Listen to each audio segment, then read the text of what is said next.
Hi అండి. మీరు పూర్తిగా వీడియో వినాలనుకుంటే మీతో కాసేపు నేను ఛానల్లో అప్లోడ్ ఈరోజు మార్నింగే చేశాను. తప్పకుండా వినండి.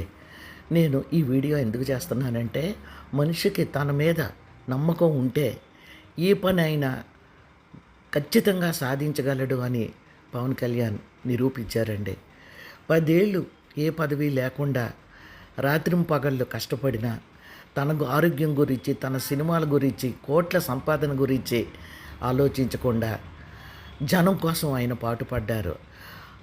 అలా పాటుపడుతున్నప్పుడు వైసీపీ వాళ్ళు ఆడిన మాటలు చంటి బిడ్డలు కూడా బాధపడేలా చేశాయి. ఒక మాట, 2 మాటలు కాదండి. నన్ను అడిగితే రాజకీయాల్లో అసలు ఇంత ఘోరమైన మాటలు ఇప్పటి వరకు ఏ పార్టీ వాళ్ళు ఒకరినొకరు అనుకొని ఉండరు. వాళ్ళు అడ్రస్ లేకుండా పోయారు. కానీ పవన్ కళ్యాణ్ ఈరోజు అందరి హృదయాల్లో గుడి కట్టుకున్నాడు.